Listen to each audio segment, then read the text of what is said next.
আমি অ্যালাউ না করলে কেউ আমার ধারেও ঘেঁষতে পারে না, তাই বলছি অকারণে টেনশন করো না।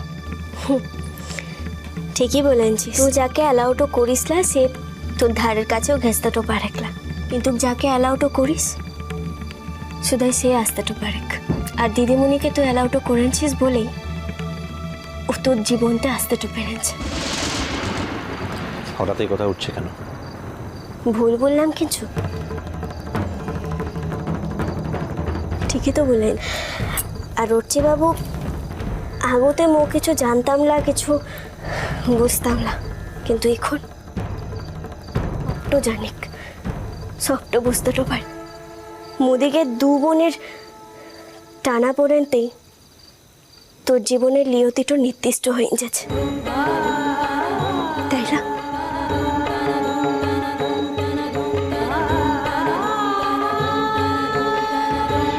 কুটুম সোম থেকে রবি প্রতিদিন দুপুর ৩টে স্টার জলসায়।